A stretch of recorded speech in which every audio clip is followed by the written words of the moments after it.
Welcome to MedEvidence, where we help you navigate the truth behind medical research with unbiased, evidence-proven facts. Hosted by cardiologist and top medical researcher, Dr. Michael Koren. I'm really excited about this talk. I'm going to give you a little fist pump as a sports medicine guy. Okay, yeah. And Scott and I have known each other for some years, and Scott's a tremendous family care physician who has also been involved in sports medicine and obesity treatment. Yes, absolutely. And so we're excited to have you as part of our MedEvidence family of educators. So thank you for joining us. Thank you very much for having me. So one of the things I like about these talks is that I always learn something. And today I learned that you're DABOM. D-A-B-O-M. So why don't you tell everybody else why you're a DABOM? Yeah, so I knew that, of course, but I didn't know you had a formal description of it. Right. So I completed my board certification for obesity medicine. I didn't realize that when you do that, instead of having MD or as you have FACC, they call it a diplomat of the American Board of Obesity Medicine, so DABOM. So it's kind of fun. That. Dr. DABOM. Okay, here we go. You ready to roll? Yes. Okay. So as people that have done this before know, is that although you think you're getting a free lunch, you're really not. We say that there's no free lunch and that the audience needs to work for their food. So of course we're going to have questions about obesity and hunger and things of that nature. So the first audience question: which hormone makes us feel hungry and can occur at higher levels in obese individuals? Is it A, insulin, B, ghrelin, and C, leptin, D, kryptonite, or E, all the above? Okay, who says A? Who says B? Who says C? Who says D? All right, so we have some Superman fans out there. And who says E? Anybody?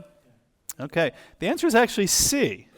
So that's an interesting learning point. And the key thing here is it makes us feel hungry. So go ahead, yeah. Right, so we're looking at these answer choices here. Let's actually just go through those real quickly. So answer choice A, insulin, that's a hormone produced from our pancreas. When we eat food, particularly carbohydrates, our insulin levels should come up, so the insulin helps get the sugar from our bloodstream into the cells where the sugar can be processed. So after you eat, insulin can certainly be elevated.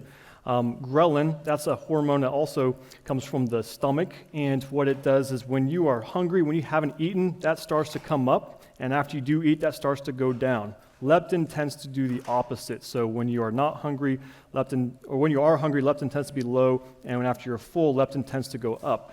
The problem that we see is this condition called leptin resistance, and that is where individuals who suffer with obesity and have excess weight and adipose tissue, they actually tend to have higher levels of leptin, and the body doesn't respond to that appropriately. So instead of feeling full, as in we're not hungry, we don't want to eat anything, our body's kind of ignoring that leptin, and so that is why we continue to feel hungry with high levels of leptin, and it tends to be higher in obese individuals.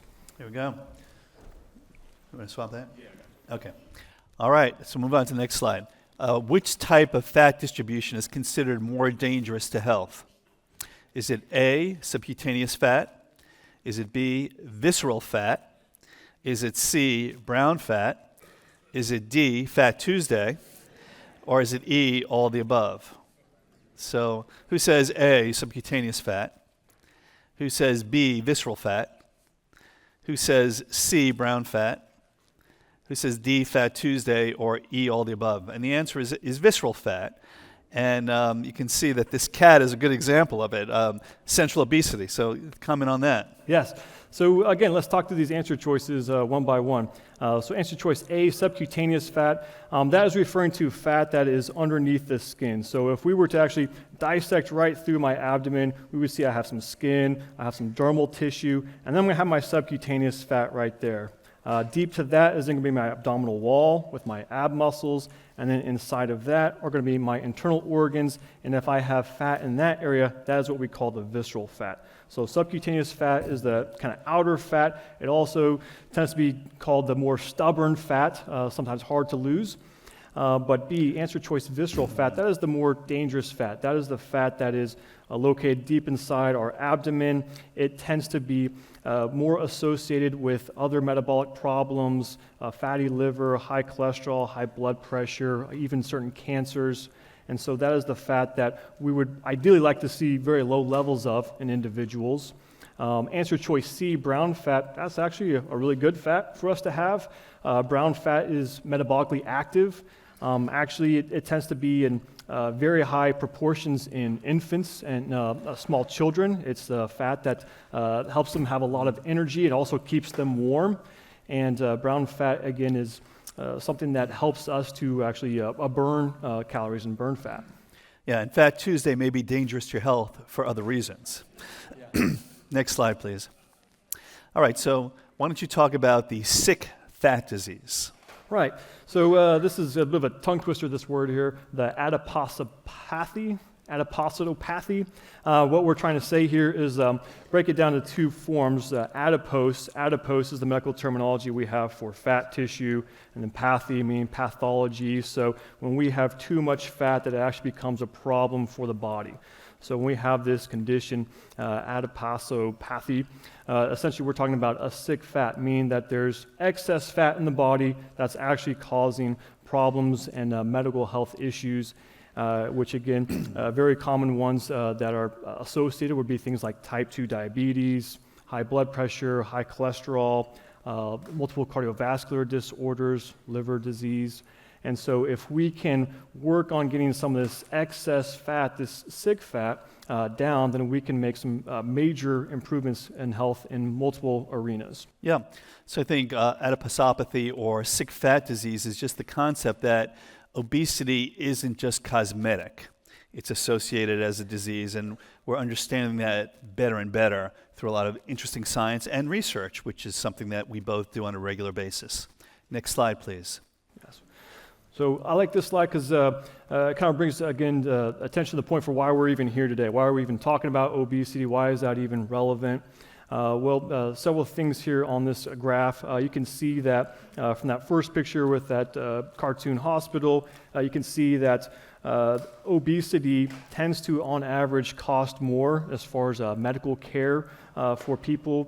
People who do have excess weight tend to have more medications they have to take. If they are to get sick, they might be in the hospital longer. They might suffer more complications. So just in general, obese individuals tend to pay more as far as maintaining their health care. Yeah, these are pretty compelling data to show why this is a big problem in the United States, and certainly why we're focused on treatment. Next slide, please. So this slide's a bit busy here, but this is something that I go through with my patients in the clinic if obesity is something that we're going to be tackling or talking about in that visit. So if you can see, if we start with the contemplation phase and that initial assessments, what we're trying to say there is if a patient's coming into the clinic and say I've got a lady and she's obese, but she just had a manicure and she's got an infection at her fingernail, a paronychia, and she's coming to see me for this, I'm not going to start the conversation with, are you concerned about your weight? So I'm not going to bring it up then. And we're talking, we got to take care of this nail, let's take care of that infection.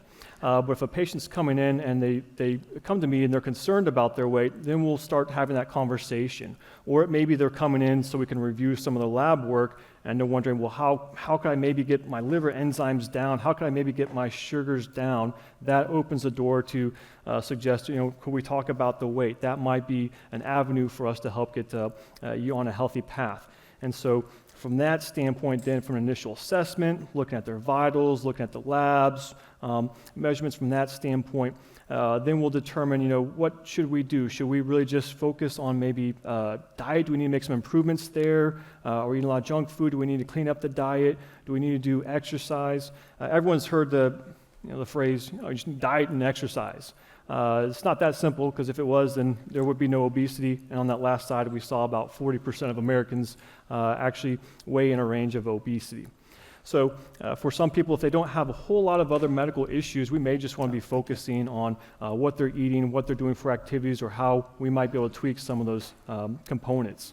as you see there on stage 2, that might describe an individual who also has high blood pressure or diabetes, and so we might be thinking, is there a way that we might also be able to incorporate medication to help with this individual to get their weight down? And stage 3, maybe we have an individual that has really severe health issues, and it may be something we also need to consider, something like bariatric surgery to help get the weight down. And from that point on, you can't just leave it there. You've got to maintain follow-up. You've got to continue to engage with these individuals, because that's a very important process with this. I could have everyone in this room lose 10 pounds in 10 days if I really wanted to. I could get all of you guys to do that. But that's not going to do you any good if you can't keep that weight down a month from now or a year from now, if that's what your goal is. And so it's very important to maintain that care, that continuity, and keep up with the healthy eating, the healthy activities. Mental health is also listed on there. That is something that often is overlooked or not paid much attention to, but it's definitely a huge component with helping people to maintain healthy weight and going further. And there's a good template for what we're going to be discussing over the next 15 or 20 minutes. So AACE, is that American Academy of Clinical Endocrinologists? Yes. Okay, so this is coming from an endocrinology standpoint, hormone physicians. Yes. All right, so the obesity algorithm. So this is another fairly busy slide, but this is also kind of characterizing what we just talked about, where I'm seeing a patient, I'm looking at the data, I'm looking at their labs, I'm looking at their vitals, their weights, and we're evaluating that, assessing what kind of conditions do they have, what might be options for them. The management decisions, something I would put an asterisk next to that is shared decision making. Right. So this is not something where I'm going to say, I'm the doctor, this is what you're going to do, this is how we're going to go about this. This is where I'm going to lay out some options, talk about what we might be able to do and how we could work together to find that solution to go together to get us to where we need to be. And on the bottom of the slide are the categories of treatment. So I guess at the end of the day, you and your patients have to decide which categories of treatment are appropriate for that patient. Correct. And of those 5 down there, the 4 that I think are most valuable are the nutritional intervention, the physical activity, the behavioral therapy or mental health, and the pharmacotherapy, or really what I'd consider just more of like the medical aspect. So from the American the Obesity Medicine Association, what they consider the 4 pillars of health for obesity medicine is the medical aspect of things, mental health aspect of taking care, physical activity, and nutrition. And then certainly bariatric surgery is also a potential option. Okay, so back to the audience questions. Which conditions occur with obesity? Is it A, high blood pressure? Is it B, type 2 diabetes?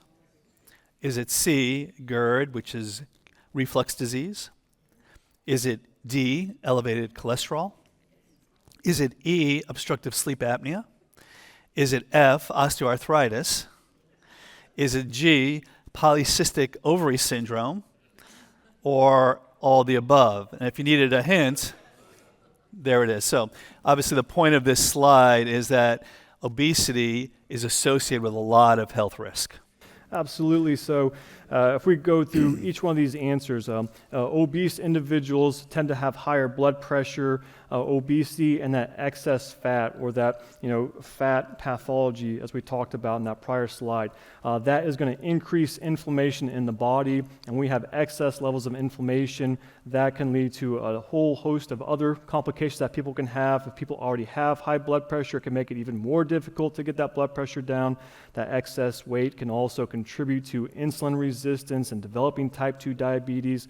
That excess weight, particularly the visceral fat in here, if that's now pushing on our stomach and pushing up, that can also contribute to more reflux. So if we get that weight down, there's less pressure on the abdomen and the stomach, so that can also help reduce reflux symptoms for people. Adipose tissue is fat tissue and cholesterol, so certainly there could be elevated cholesterol, and in particular cholesterol deposits in the liver, which can be dangerous. Obstructive sleep apnea, excess weight on the neck or thickening of the neck can also impair our breathing while we're sleeping. And if we're having poor quality sleep, we're going to have less energy during the day, slower metabolism. Nothing really feels great. And osteoarthritis, unfortunately, that tends to go in only one direction, where if we've got excess weight, we're putting a lot of pressure on our joints, our knees, our hips, our ankles, our spine. And something that's very encouraging that I like to always comment on with my patients as we're losing weight is that for statistically about every pound of weight that you lose, that takes about 4 pounds of pressure off of your joints. So even when I see a patient who has lost maybe 4 pounds, I'm saying, hey, that's like taking a 16-pound backpack off your shoulders and setting it down. That's got to feel good, being able to take that weight down. Or if someone had a 10-pound weight loss, it's like, wow, it's like a hiking 40-pound backpack that you're able to kind of take off and move around. So when we can get weight down, that can dramatically reduce the stress and pressure through our joints and slow down progression of things like osteoarthritis. And that last answer choice, polycystic ovarian syndrome, we'll never have to worry about that. Yeah. But for women that have ovaries, if they have this condition, they're going to have cysts on their ovaries. They're going to have a lot of other kind of hormonal imbalances, and obesity is one of the things that tends to go along with that. And then it's one of those kind of negative feedback cycles. So they have polycystic ovaries, and they're gaining weight. Now they have high levels of adipose tissues. That increases inflammation. That makes those ovaries, unfortunately, in a worse condition. A lot of research we're doing right now is to address these secondary elements of obesity. So we'll have actually a hypertension study or an obstructive sleep apnea study, and the intervention is something that helps you lose weight. We want to see what type of impact it'll have for those other problems. Yeah. So a neat part of it, and we're doing these studies as we speak, so if you're interested, you'll have the opportunity to talk with one of the staff members and maybe get involved, or send a family member over, somebody that you think might benefit from it. Okay, so why treat obesity as a disease? So I think this is a really important slide, and I think it's important to call it like it is. Okay, why treat obesity as a disease?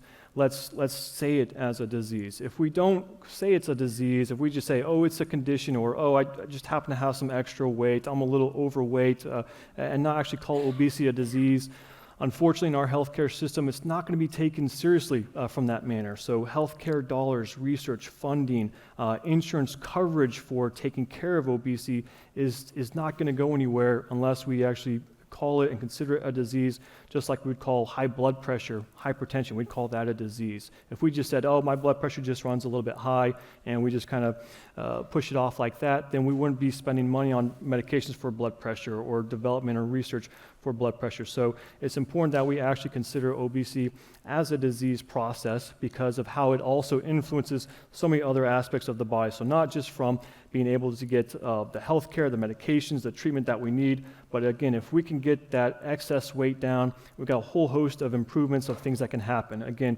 glucose and cholesterol metabolism, blood pressure improves. Statistically, a 5% weight reduction for people can have really dramatic effects on their sugars, their cholesterols, and their blood pressure. So even if someone starting off with a BMI, which is a body mass index, and if they start off at a BMI of 39 and we got them to drop down to 37 and they had a 5% weight reduction, they're still considered an obese individual, but by that 5% weight reduction that they've experienced, statistically they should have better cholesterol levels. Their bad cholesterol tends to go down, their good cholesterol goes up, triglycerides can go down by up to 40 points, sugars stabilize. A lot of times I love when I can start taking away medications from patients versus having to prescribe more medications.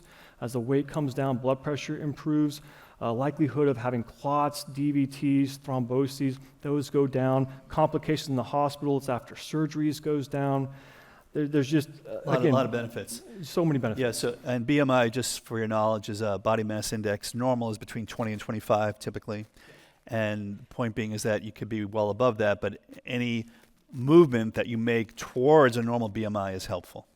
Absolutely, and to also kind of piggyback on that, I think it might be on one of the other slides, but I want to mention with that BMI, so that body mass index, it's really just a ratio of a height to weight, and it's a generally good marker for the average person as far as determining, are they overweight, are they obese, or do they have severe obesity.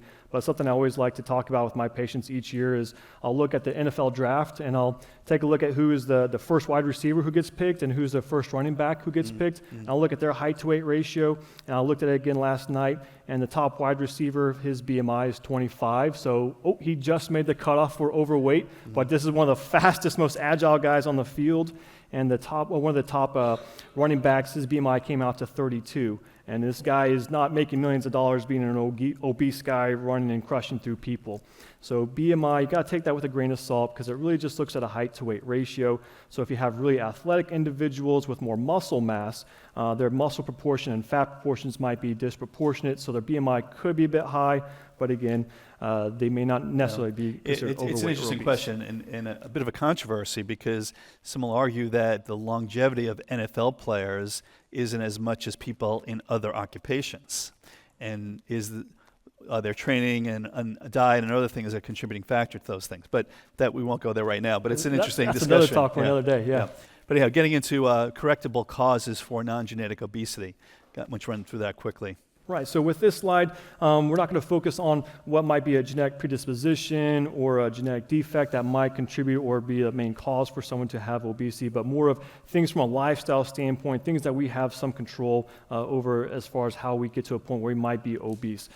People do not become obese overnight. It's not something that just happens like that. It tends to happen over time. It tends to happen from behaviors. It tends to happen through stress and things going on through our life. So with that first bullet point, I really like that one about the food and family environment, because if we live in a family where there's always got to be excess food, we always have to have rice, we always have to have dessert with every meal, that's something that can certainly lead to obesity. And an interesting thing from a culture standpoint is we even kind of program ourselves from the very beginning to maybe go in this path. You know, if any of you have ever been to a one-year-old's birthday party, they tend to have a smash cake. And so congratulations, you made it for a year in your life. How are we going to celebrate? We're going to give you sugar and carbs and candy and sweets. And we're going to continue that pattern every year of your life.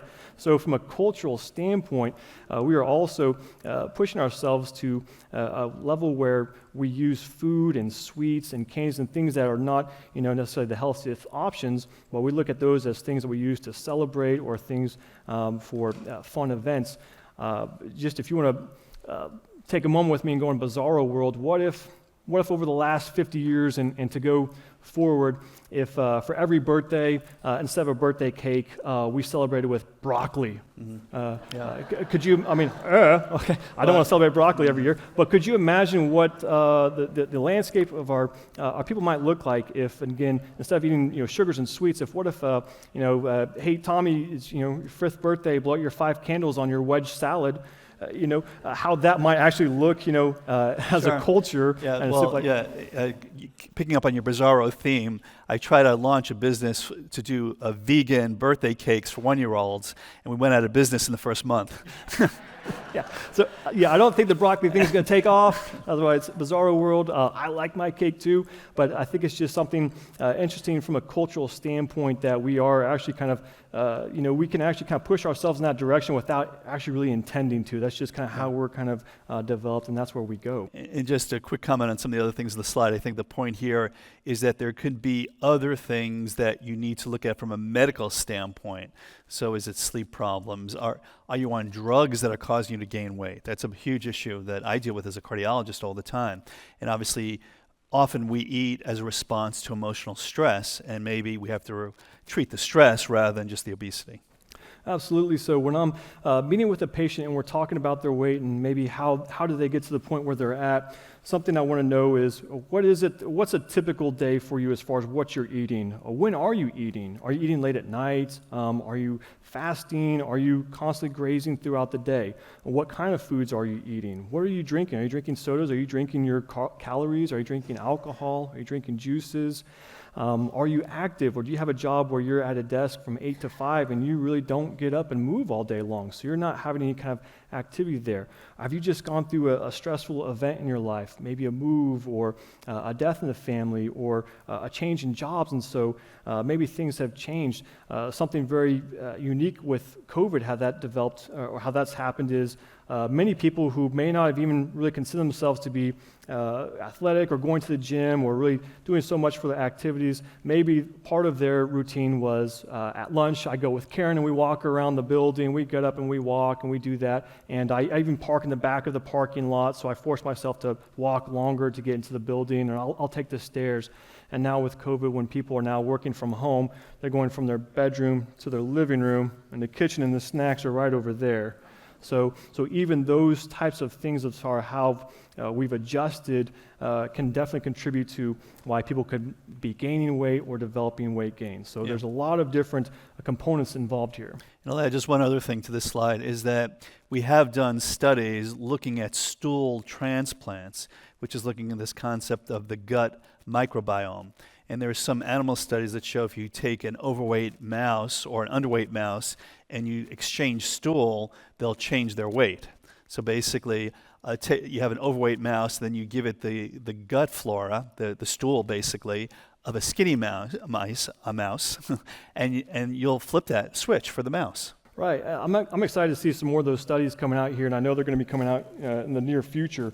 And there's some specific bacterial species, Akkermansia species in particular, where we tend to see higher proportions or populations of Akkermansia in stool content in individuals who are at healthy weights or have or don't have diabetes versus people who are obese, overweight, have some of these other medical issues.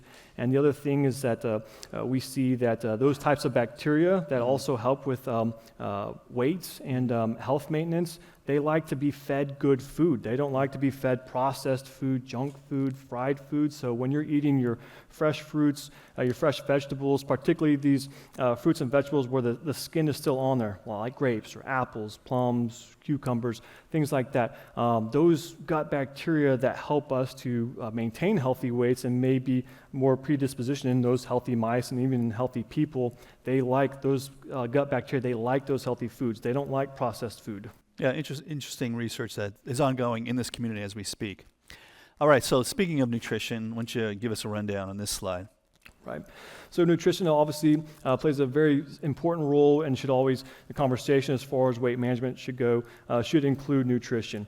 Now, from my standpoint, I don't like to push people into one specific diet plan, like, hey, we got to get you on a keto plan, or hey, we got to put you on a Mediterranean or paleo or Atkins. I'm not a huge fan of any specific diet plan, because as soon as we do something like that and now we are narrowing the food options that we have, I can't wait to finish this diet and go back and eat my Cheetos again.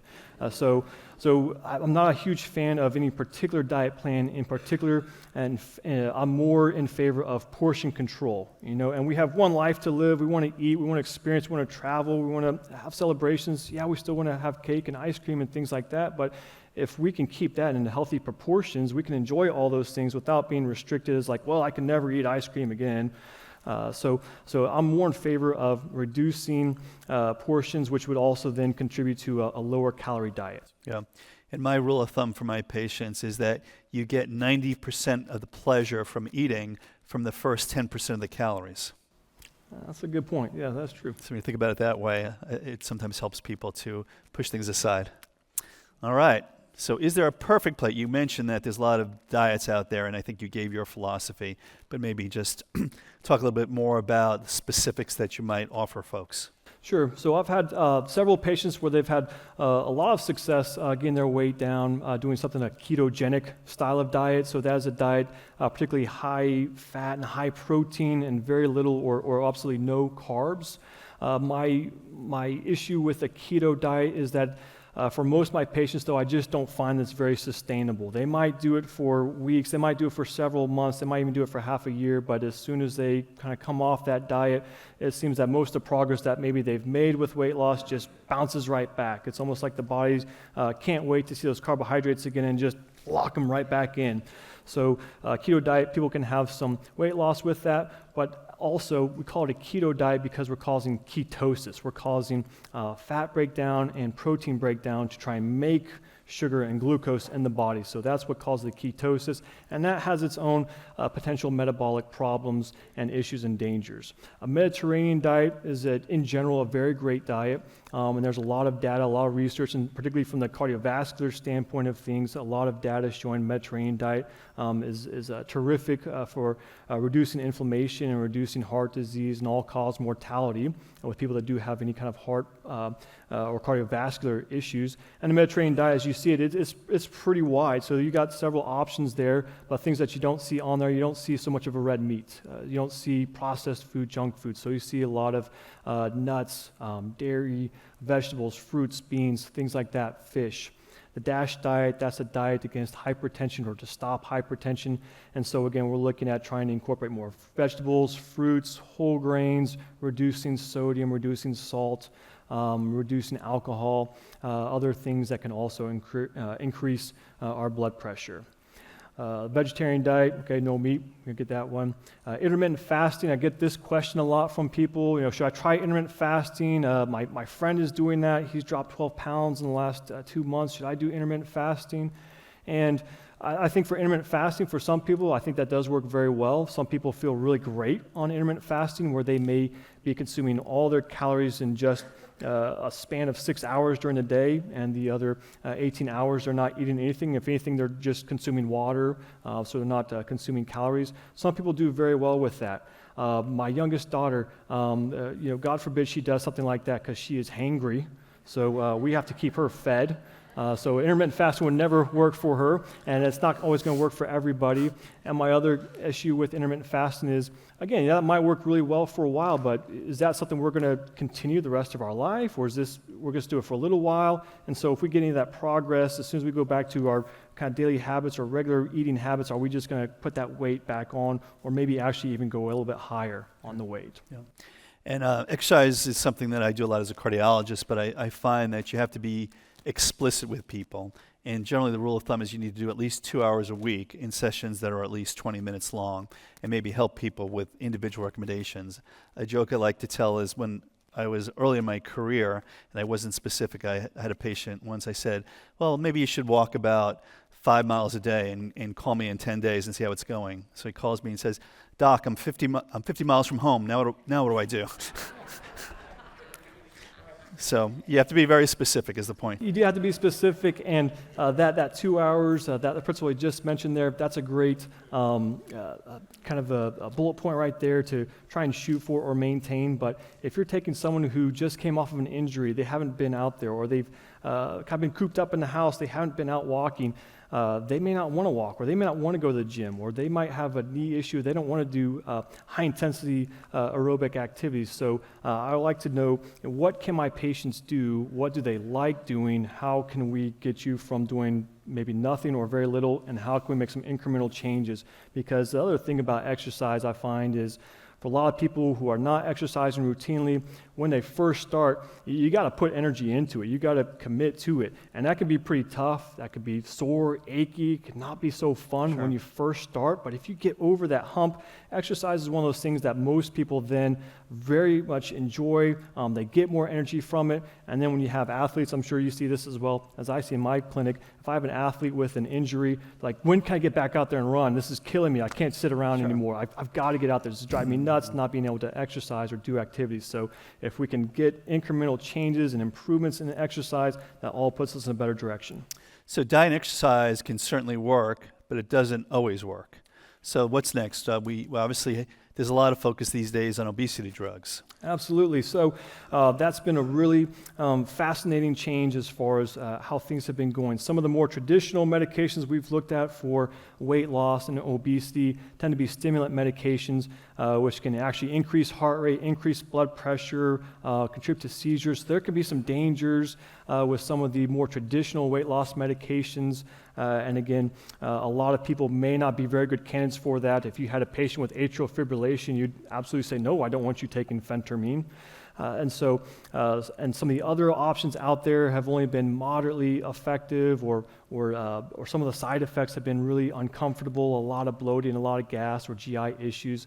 So these newer lines of medications for obesity are very interesting because they tend to be much better tolerated. They also tend to be much better sustainable. And again, we're seeing that there's not just one health benefit, but tends to be many, many health benefits from these new medications. So this is a really complicated slide, and we don't want to bog people down, but there's a lot of mechanisms of action that are being studied for obesity treatments. Right. I like this slide. I like to call it the science nerd slide of obesity.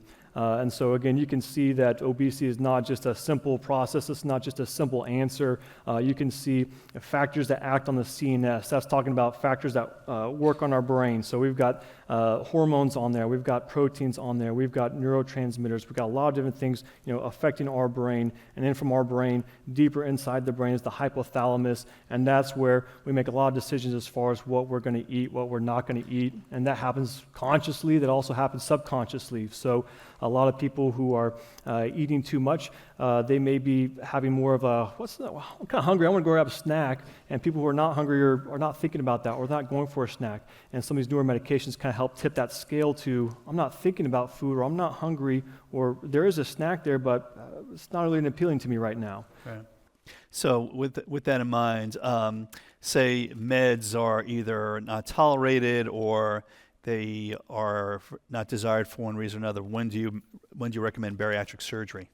So bariatric surgery is something that we kind of consider if we've already tried diet, exercise, we've got the mental health in place, we've got right nutrition, everything's going as best as we can. We're trying medication, or we've looked to alter medications if there are weight gain medications. We've looked, is there a metabolic abnormality that we need to address? Let's take care of that to see if that helps to get our weight down. If we've tried all of those things and we're still struggling with weight, or if we have someone who's just so severely obese that with all those things, it would still take a very long time for them to actually get to a healthy weight, then we want to actually consider something like bariatric surgery. So you can see from that drop down there that BMI of 40 or higher, so that's where we would call 40 and plus a severely obese weight range.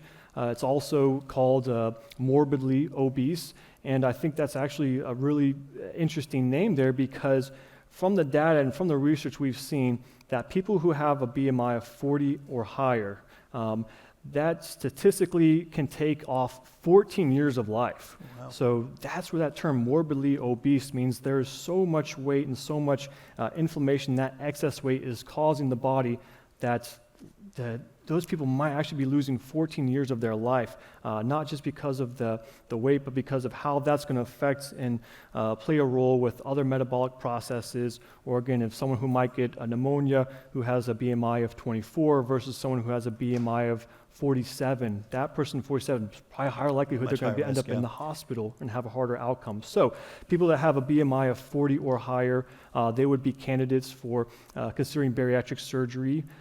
People who have a BMI of 35 and higher, or if they have 35 as well as some other comorbidities such as high blood pressure, cholesterol, diabetes, obstructive sleep apnea, there's a lot of inclusion criteria there. They would all be candidates for what we would consider as bariatric surgery. And in brief, bariatric surgery would be a surgical procedure to affect how we can absorb food, how much we can eat. So that could be something like a gastric sleeve that is squeezing the stomach so we just can't put as much food in there, so we can't eat as much. Or it could be a Roux-en-Y surgery where we're actually making changes, or gastric bypass, or doing things that are actually going to affect our gastrointestinal system. The reason we also would consider bariatric surgery as maybe kind of the last line of defense for helping with this is because, like most surgeries, it's once you go forward, you can't really go back. So there can always be complications, there could be infections, there could be scar tissue adhesions, there could be several things that can go wrong. The way that bariatric surgeries are performed now, their success rates are actually really incredible.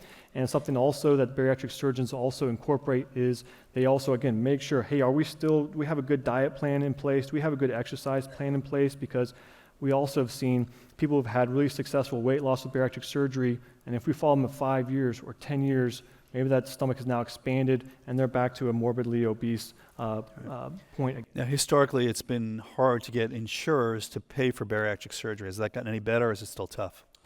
I would say this is still very tough for a lot of insurance companies. They want to see, have you completed something like a medically supervised weight loss plan for at least 6 months? Have you tried certain diets? Have you met with a nutritionist? Have you met with a psychologist? Have we really explored the medications, all those other options before we just sign the bill? So yeah, go ahead and go get the surgery. It's going to be a little tricky. So getting back to the audience questions, and this will be sort of a final important point we make when we talk about obesity, is this concept of food noise. There's been a lot of discussion in the medical literature about this. There's a lot of discussion in social media about this. So let's define this. What is food noise? A, persistent and intrusive thoughts about food. B, a concept not limited to individuals with diagnosed eating disorders. C, an idea described as food-related intrusive thoughts, or FRITS. D, contributes to overeating and obesity, or E, all the above.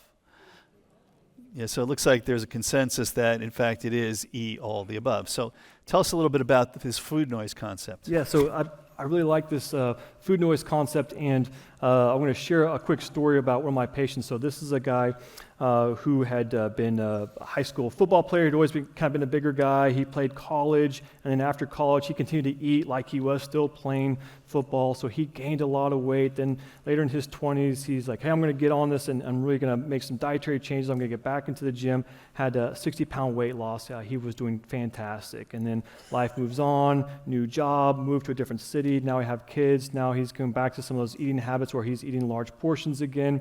And the weight's coming back, and now he just seems that he can't seem to get that weight down.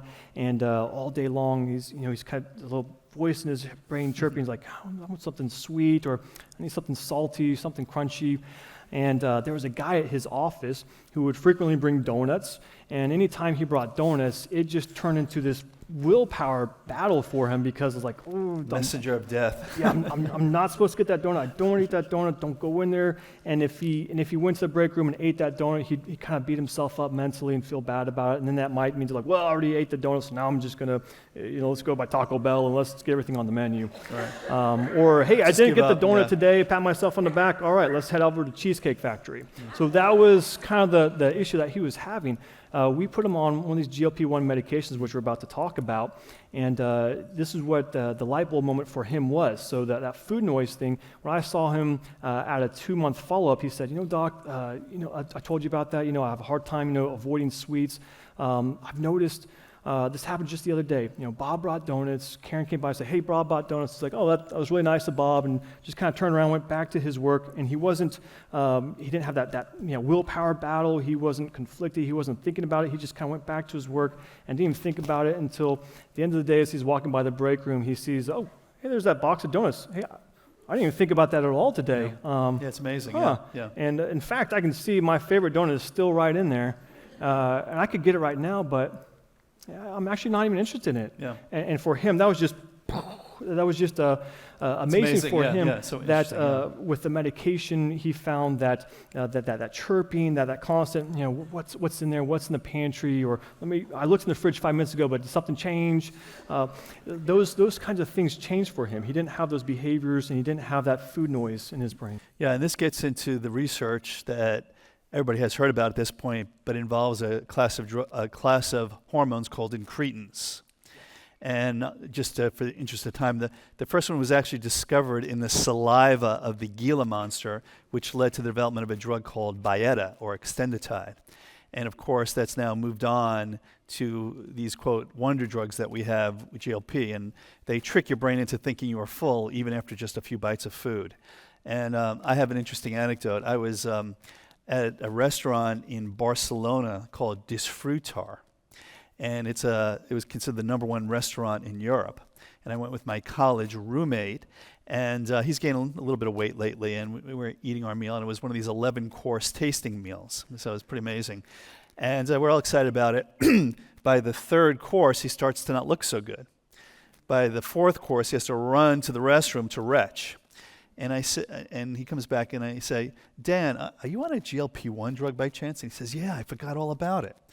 So interestingly, the two take-homes from this story. Number one, if you're on a GLP drug like Ozempic or Mounjaro, be careful about what restaurants you go to, and keep in mind that if you have a fixed-price meal, you may not get through it. And the other thing is that they're incredibly effective. They literally change the way your whole appetite circuit works. Absolutely. So I even want to piggyback on that story, because all of you make this example in my clinic. As you see there, those 4 bullet points with the GLP-1s. What I tell my patients in the clinic is these medications are predominantly going to do 3 big things. Okay, 1, sugar; 2, motility; 3, brain. What I mean by that is, 1, with the sugar, if your sugars are too high, it's going to help you get your sugars down. So these medications, again, they were first developed for diabetes, and so they do help get the sugars down. A nice safety profile about them is that if your sugars are already in a healthy range, they're typically probably not going to dip down much lower. Conversely, if I had someone who has a normal, healthy blood sugar and they were to dose themselves with insulin, their blood sugar could drop very dangerously low. So that could be dangerous. So 1, if the sugars are an issue, it's going to help lower the sugars, and if the sugars are already in a healthy range, it's like it's hands off, it kind of backs off on the sugars and leaves that alone. 2, we said the motility. So just as you mentioned about your buddy with that 11-course meal, that gastric emptying. So it slows down how food processes and digests from the stomach into the intestines. So I'll actually make this analogy in my clinic. I'll say, if you were to go to a really nice restaurant that has maybe a 5-course meal, you get the first one, the next, and so forth. And now by the time that dessert's out there, you're like, hey, I saved a little bit of space for that dessert. I've been waiting for that. That's because what you had for an appetizer or the bread and most of the entree, it's probably already been digested and making its way into the intestines now. So you do have that space that you can put that dessert in there. When you have a medication like a GLP-1 in your system, now it's like that server came out and he brought all 5 items all at once. So have at it. And you try to eat that, but you wouldn't be able to get all the way to your dessert because you'd just be too full. Your stomach would already be filled up. So these medications, they slow down gastric emptying, so food's going to stay in there longer. That's going to send hormone responses to our brain, nerve responses to our brain saying, we're full, we don't need to keep eating. Interesting, yeah. And so these are just a list of the different drugs in this incretin class that have been approved by the FDA at this point, and there's quite a few. You'll recognize the names, I'm sure. And just keep in mind that what we do day to day is we run clinical trials, and there's been a lot of clinical trials in this space. And most of the clinical trials are not based on cosmetic changes. They're based on changing health parameters. So, for example, I was very involved with this this study called the SELECT trial, which is listed in the middle. And that was a cardiovascular study using Ozempic and showing that people that were taking Ozempic compared to people that weren't had a 20% reduction in serious adverse cardiovascular events. 20% fewer strokes, heart attacks, congestive heart failure admissions. So that's pretty impressive. So it's not just about weight loss. Absolutely. This is one of those things that these trials really help kind of drive home that point that if we can get people's weight down to healthier levels, other health benefits happen in the body. That bottom one, the Synergy NASH trial, reduced fibrosis or fatty infiltration in the liver. With your trial with the SELECT, we saw that people are less likely to have major adverse cardiovascular events. The LEADER trial, the SUSTAIN trial. So these are trials that are showing that this medication, although it was first developed thinking we're going to just work on diabetes here, we found that, hey, this also has a lot of other unique aspects of health that it can improve for people. Totally. All right, so again, we always like to tell people that there's always a balancing act when we use drugs, and there are side effects of all these drugs. Not effective for all patients. These are expensive drugs. What's Ozempic face? I'm not even sure what that is. Right. So Ozempic face is a condition that some people describe when you see people who maybe hadn't seen in several years, and last time you saw them, they were really large and they lost a lot of weight, and now their skin's kind of droopy. Or you might even hear Ozempic butt, where now they got kind of a flat butt. To be honest, I haven't had any patient in my clinic who's lost weight who's complained or said their friend said you have Ozempic face or anything of that nature. The biggest drawbacks or barriers I see in my clinic personally are, yes, the cost. So if it's not covered by the insurance, these medications can be very expensive. And also that bottom bullet point there, supply chain issues. These medications have become very popular, very high in demand, and the supply has not always been there. So I've had patients that have had great progress with the medications, they're doing well on it, and now they can't find that medication for several weeks or a month, and it can be very difficult. But I think in conclusion, obesity is a complex condition, and I think we covered all the major treatment elements: dietary changes, exercise, medications, a behavioral modification program, social support, and of course clinical trials, which you and I are very much involved with. And these answer the unknown questions in obesity. So we do know that GLP-1 drugs work. They're very effective at helping people lose weight. They can lose 20% of their body weight. But does it reduce heart attacks? We have the SELECT study now that shows us it does. Does it improve your sleep? Does it improve your mental health? Does it improve your sex life, et cetera, et cetera? So there's all these questions that are coming out as to whether or not these interventions make a difference. Thanks for joining the MedEvidence podcast. To learn more, head over to medevidence.com or subscribe to our podcast on your favorite podcast platform.